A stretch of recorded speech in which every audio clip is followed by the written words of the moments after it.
Hey there, StarCraft fans! It's Falcon Paladin coming at ya with yet another edition of StarCraft Brood War Remastered! Today it's going to be a match between Terror and M18M here on Heartbreak Rage. Left side of the map we have the orange Protoss player. It is the Korean pro gamer M18M. Used to play Protoss for Air Force Ace. And the right side of the map we have the teal Zerg player. It is Terror. Man, I like Terror games so much. He has not won every single one, you guys. Well, every single game that I have cast, anyway. Which means that he hasn't won every single game he's ever played, if my logic is correct. Alright, so this is a Patreon cast for patreon.com/FalconPaladin. You seeing this? The week of June the 15th? Then, hooray! You are a Patreon. Well, a patron of me, and I appreciate it. Man, Patron, a little bit too close for my liking here. So, a PvZ here on Heartbreak Ridge between two Korean players. Usually, this is a map for foreigner players, but I found this and said, I wonder how Korean players play this map. A lot of games with players like Mana and Zerg and Goody. And, ooh, hiding the drone here. I think M18M saw it. Oh! It doesn't quite have enough to actually throw down the hatch here at 12 supply. And the probe wins. Ooh, M18M. Excellent start here. Oh, hang on a second. Oh, the jukes. The jukes are real, man. Wow. Okay, so, according to Africa and Liquipedia, M18M started broadcasting Brood War on Africa in 2016. So, very cool stuff, man. Very excited to see maybe some of his casts. Maybe we'll find some of those. Forge Fast Expand here happening from M18M. Got the hatch down a little bit later than you wanted to, but against a Protoss, it's fairly normal to have that delayed, so I don't think Terror's too worried about it. It's not like his whole plan is ruined. APM's around 350 for each player at this stage, and I'm expecting good things from both. So please hit that like button, hit that subscribe if you haven't already. I still am getting about, what were the numbers? Like 60% of the views I get from people who aren't subbed to the channel. And it's like, look guys, I understand maybe you don't want to sub because you're not sure what the future will hold, but I'm posting new Brood War, brand new Brood War content for you guys. Never before cast games. Like a lot of these are practice games. A lot of these are ladder games from players like Terror, where they're just playing and they're streaming and they're having a good time and no one's casting it. But me, I'm casting it in English, and that is happening 4 to 5 times a week for Brood War. So, like, hit that subscribe button, man. I would appreciate it immensely. I'm going to tell you a little secret as the third base comes up here. Under the comments section of the YouTube Studio, which is, the tool that YouTube gives us to see what's going on our channel, giving us some, just ways to see subscriber counts and things. I can tell who is subscribed. If you comment on a video and you're not a subscriber, it's missing the subscriber tag. So I'm not going to shame you or anything publicly. I'm just saying, if you haven't subscribed yet, then please do. If you enjoy the Brood War, which, come on, you're here. You clicked on this. You clicked on a Terror versus M18M video. Nobody clicks on this video unless they like Brood War. Like, nobody in the world is like, I don't know what Brood War is. I don't, maybe they know what StarCraft 2 is. Maybe they click on it. But, like, if you don't know what StarCraft is, there's no way you're watching this video. So if you're here, you enjoy it. Come on. Admit it. Also, the like button's just good for the algorithm. Leaving comments is good for the algorithm, too. And what's funny is, leaving mean comments, which some people do, is actually fine for the algorithm. Like, YouTube's like, people are engaging with your video. That's good for us. Here, we'll promote it more. So, again, comment, like, share it. I don't know, man. Do whatever you gotta do. Meanwhile, StarCraft is happening. There are some Zerglings here, but there's a Zealot and a Cannon, and these Lings aren't really doing much. Ooh, they're gonna try to kill this Zealot before he gets back inside the house, but he has a lot of HP. He has 160 HP, and he gets in without taking anything but shield damage, which is the goal. This probe harassing a bit, checking the third base timing. He says, yes, quick third base, wonderful. Lair coming in here, too, because that is a Stargate. Protoss players, do you open anything other than Stargate? Sometimes you do. We've actually seen some games where it is a Citadel opening. Citadel of a Dune instead of the Stargate. I always thought that was interesting. Definitely makes Mutalisks more viable. And you know what's crazy is that StarCraft 2 isn't that different. Like, if you haven't been watching my StarCraft 2 cast, which, I assume there's not a lot of overlap between people who watch both. I'm one of them, obviously, but it's the same thing in ZVP and StarCraft 2 in 2020.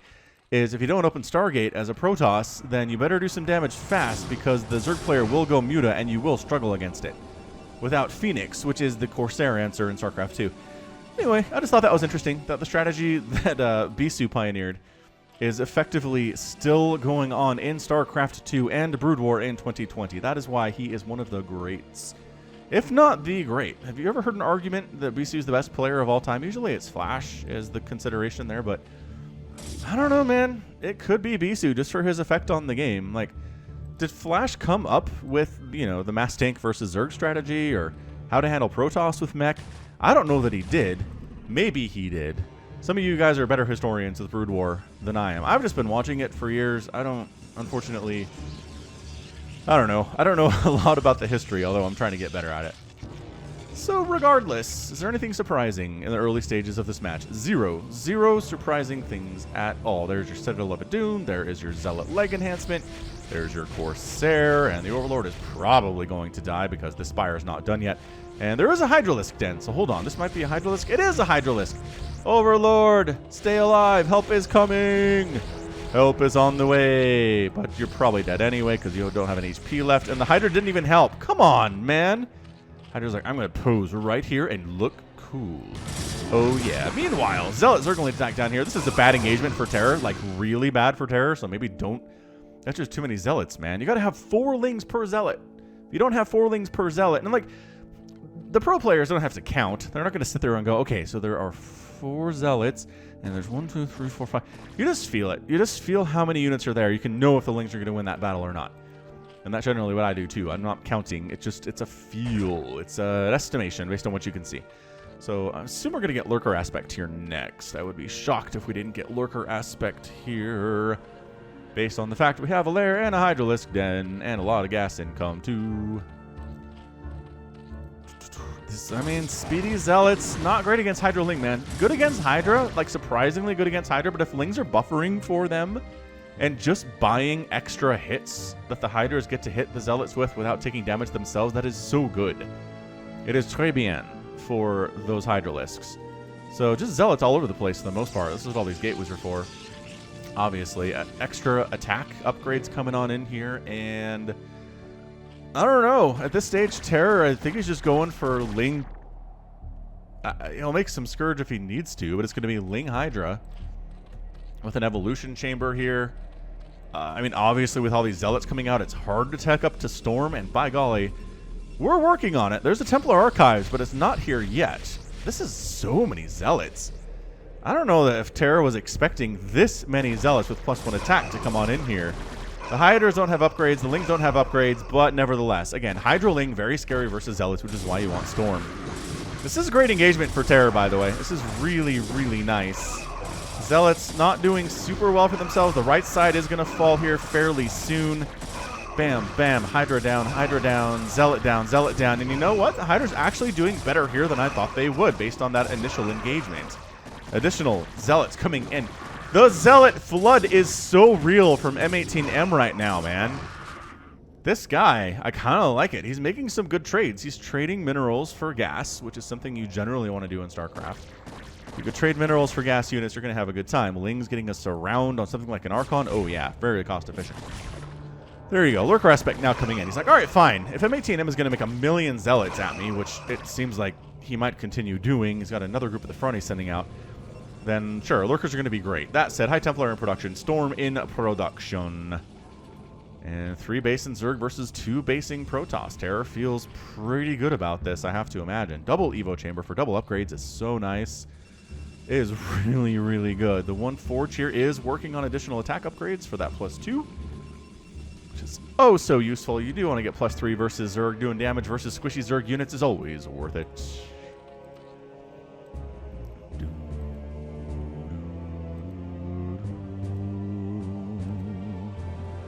This is one of my favorite tracks.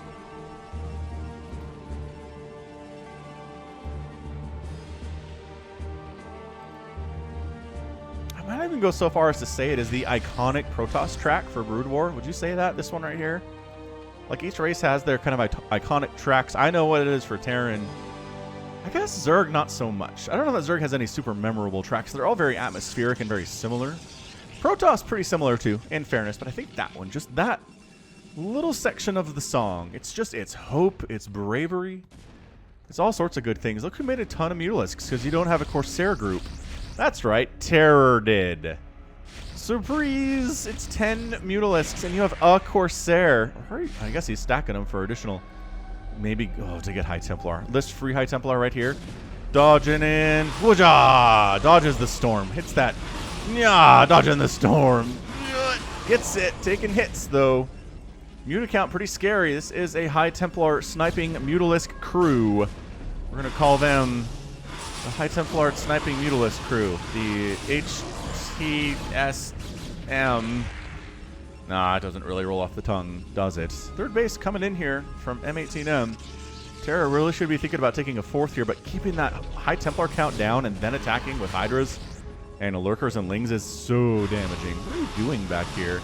Oh, he just killed a probe that was back here for some reason. I guess trying to mine through these. Right. Additional ways to transfer probes up here rather than going all the way around, which can be definitely scary. So splitting a little bit here. The Corsairs, did a lot of damage. These poor Mutas are almost dead. But they've done some work. That's all that really matters. Free Overlord down, 104 to 97 supply. This is close. I'm telling you, M18M, decent player. You do not get picked up by an organization like Air Force Ace if you suck. Hey, there's a fourth base from Terra. Look at that. Look at that action. What are we doing today? We're getting Metabolic Boost finally. I didn't realize that had been skipped. That's funny. Usually don't skip that upgrade. Look at these mutas. Like, hey, you're going to try to get through these mineral fields? No. Oh, no. Oh, no. 48 probes before this happens. And, 46, 45. Oh, the mutas died. That was so close to just being a disaster for M18M right there. That was almost terrifying. Wow. Okay, so it is 51 to 46 workers. Terror has the lead. Taking that 12 o'clock base. He's going to try to expand to the top left here as well at 12 minutes. He feels like it's time to do so. Getting a Queen's Nest. Going for those Defilers, as you want to do against a Protoss. If you're getting past, the 15-minute mark of the game, you don't have Defilers yet, you're probably doing something wrong, or it's been a very, very, very scrappy early game, which this has not really been. So we're moving out with +2 Dragoons, working on the +3. 10 Hydras at a time in production. High Templar count is 5. It's like 5. It's enough. It's enough High Templar, I will argue. Should be a pretty devastating attack here, especially look at all this clumped up Zerg. Yeah, there's a good storm. It's a good storm. The splits are pretty real. Didn't really get on top of that Lurker, which is a problem. Storm on the Lings, because they're obviously a problem for the Dragoons there. Another Overlord down, trying to supply block Terror. I guess just killing what's in front of you. Does not supply block him, but it's kind of close. He's got more. Does he not have more storms available? Yes, storm there, storm there. What the heck? He has so much more storm available. I guess that guy doesn't, but still. Scourge are trying to find the observers. They are observer hunting. Although, is there actually an observer with this comp? No. Oh, that's why he pulled back, because they didn't have any detection for the Lurkers at all. Well, isn't that a problem, M18M? You have an observatory. Where's your observers? Here's one. Here's one now, with no upgrades whatsoever. Still, waiting for the observer. Doesn't want it to get sniped. Trying to cover it ground to air-wise versus these Scourge that are actively hunting it. Nice storm. Oh, no! The shuttle died. That had Dark Templar in it. Oh. Oh. Rest in peace, Dark Templar dudes. You didn't get to do anything. That sucks. All right, well, M18M is on a mission now. He's going to kill that Lurker, storm the left side. Whoa. Sorry about that. Storm the top side, get another Lurker. He has more supply. He has the better upgrades right now. It is 1-1, though, I guess, for the Hydras and the Lings, so they're going to do pretty well for themselves. Storm there. Probably has another. There you go. Another one up top. It's storming. It's stormy outside. Ooh, the High Templar getting sniped a little bit towards the front there. Any more left? Are we out? There's one more. There's one more storm available. Pulling back anyway. Good hold. Good hold by Terror. That is not easy to do against that much storm when you have Hydra Lurker Zergling. It does not bode well. Adrenal glands being upgraded here for the Zerglings because why not at this stage? Beautiful storm there. Oh, yes, that was a good one. Murderizing a lot of those Hydralisks. Another shuttle's on the way.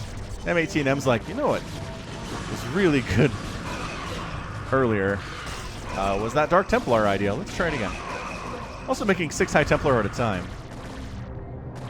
Oh, the wraparound. The Hydra wraparound. And they're not sniping down the High Templar. Oh, that guy tried to storm. Couldn't find anything inside of his energy pockets there. That is how High Templar storm, actually, is they reach inside their energy pockets and pull it out, and then they throw down a Psionic Storm. You didn't know that, did ya? Terror pushing down to the 6 o'clock base that M18M is trying to take. This is a little bit pressuring right now. How much storm? 0 storm. Great. Bad. Protection available. Yes. The cannons and this observer providing that detection, which is really important.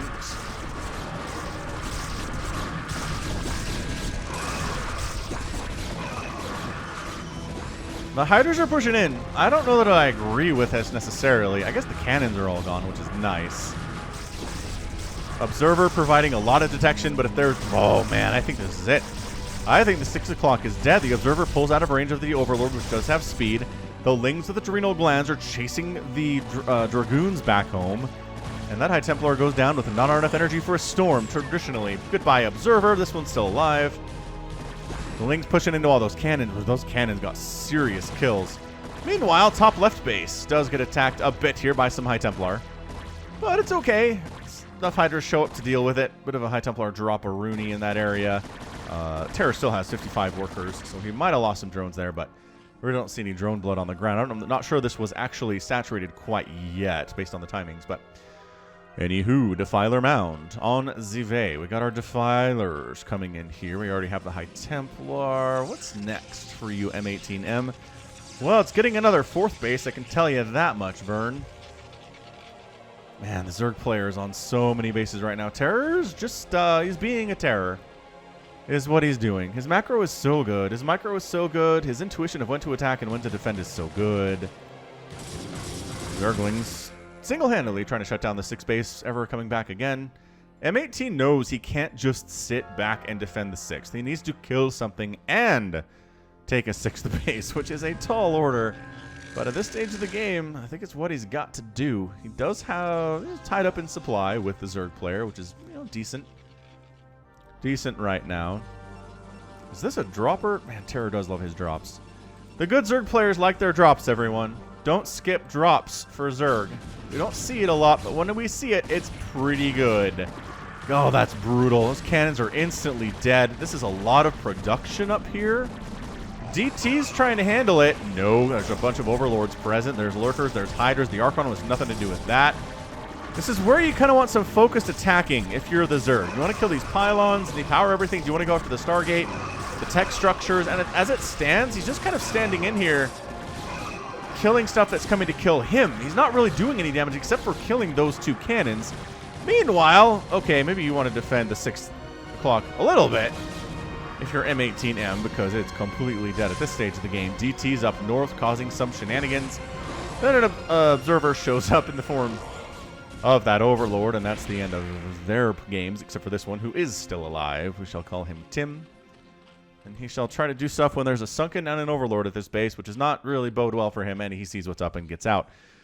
It is 139 to 114 supply. So yes, this did not kill any buildings, except for 2 cannons. 3 cannons maybe went down. Like, just not target firing at all here. Just really just killing units that came to kill him. I mean, I guess it did drag away the army, so the 6th base could go down, which is entirely fair. Yeah, Storm better. I'm gonna argue that Storm is a bit better at dealing with this than just regular gateway units are. And all right, so that attack not super cost efficient, although a High Templar did just die, so that counts for something. M18 really, again, needs a 4th base, needs to kill one of Terror's bases. Terror is not really sacrificing much here. He's not making good trades, but he's so ahead economically that he doesn't have to make good trades. That 6 o'clock is not happening thanks to the Zerglings. A lot of Lurkers on the high ground. Really, I mean, oh, shouldn't be that much of a problem, I wouldn't think. for that many Dragoons, especially considering they have +3 attack and +1 armor, but he doesn't like the situation. He's going to pull out, try to take the southern attack path up this way. Oh my gosh, the probe transfer into the Zergling Conga line. Oh, Dragoon sacrifices its life. Never mind, it's alive. Good storm there. Okay, so the probes didn't die. M18M making things happen there. But yeah, he 100 billion% needs to kill this base or this base. I think he can leave this one because they're older income and they will die soon anyway. But going after the 4th base or the 5th base is a way that he wins this game. I don't know. I don't know that he has it in him. There's really not a lot of Dark Swarm going on here either, is there? There's definitely Plague on the way. These Overlords, I think there's enough here. These Archons doing that splash damage. These Overlords are not even going to unload. Okay. All right. M18M fighting hard here for the Protoss. I like it. This is the first game of his that I've cast. Ultralisk Cavern on the way. This is overwhelming. This is overwhelming Protoss numbers for the Zerg. He's going to get his 6th base up and running. He can continue pushing here because there's really not much going on. There's a few Defilers, which, again, Plague would be disgusting on most of these units. The Archons don't care about it. But Plague on the rest of these Dragoons and these Zealots would be amazing. So there's your Dark Swarm. Okay. So finally getting some Dark Swarm into the mix right now. Just engaging into it anyway. Focusing down the Defiler. No, that Defiler escapes. Well, never mind. Gets Storm. Did have 13 HP, and then a Storm finished him off quite nicely. The long distance mining to the 6 o'clock is a little bit problematic, but the Nexus is warping in now, so that's good. Yeah, M18M doing some good stuff here. I still feel like he needs to kill a base, and I still feel like he has the army to do it. It's just the Defiler control from Terror here is just, it's a terror is what it is. Just, you know, storm all the things. When in doubt, storm first, ask questions later. Oh, that Archon does go down to Zerglings and Hydras. Dark Swarm protecting those Zerglings, and their Archons need to get in the mix and save their guys. That High Templar gets focused down a little bit. Protected by Dark Swarm, though. Hooray! Protected by... Nope, that one's not. Get inside the Dark Swarm, man. He's got 5 HP and 65 energy. He's close to having another Storm available right now. It is 135 to 129 supplies. Our player is up a bit here. High Templar, Storm. Doesn't have a Storm. I don't think he's going to get it. I don't think he's going to get it. I think he's in the range of these Lurker Spines, too. Oh, no! He has a Storm available. Toss it down! Nah! Nah! I don't know that he knows he... No! I don't know that M18M knew he had a Storm available. He could have used it there. I think everybody would have died anyway, but he kills more Zerg units anyway. Well, it's 105 to 148 supply. Terror is firmly entrenched in control here. I just hear a consume on a Hydralisk. Not ideal, but whatever. Yeah, 6 o'clock is going to die. How much Storm is available? Not enough. I can tell you it is not ample. So this is going to focus down the Nexus, which is not protected by Dark Swarm or anything at this stage, really. Oh, that focus was really nicely done by Terror. And sure, all these units are probably going to die as a result. But the target firing was fast, and the target firing was efficient. That's what matters. 6 Ultras in production. That is going to put us in maxed out territory very soon. Very smartly replanting the Nexus as soon as Protossly possible there. Couple Overlords going down. The damage output here by M18M is pretty nice. I'm not going to lie. But he's just so down. He is so down in total supply right now. It's insane. He's only on 37 probes, which makes sense considering he's really only on 1 mining base right now. If he had more, it would just be a waste. That said, you don't want to have the probe count. Just try to keep up when you do manage to get bases. Thinking about taking this bottom right, which the Overlord can see at all times, for he is all-seeing. Here come Das Ultralisks. They are just going to try to kill the 6 o'clock. That's the goal here. You kill the 6 o'clock, you win. Don't worry about anything else. He's taking the center. That is how aggressive, that is how confident Terror is that he's going to win this game, is taking that center base. We don't see it unless you're desperate or 100% convinced you're going to win. The Archons fighting in here a little bit. Just running from... I don't know what they're trying to do. I mean, I guess they're going to fight it, but...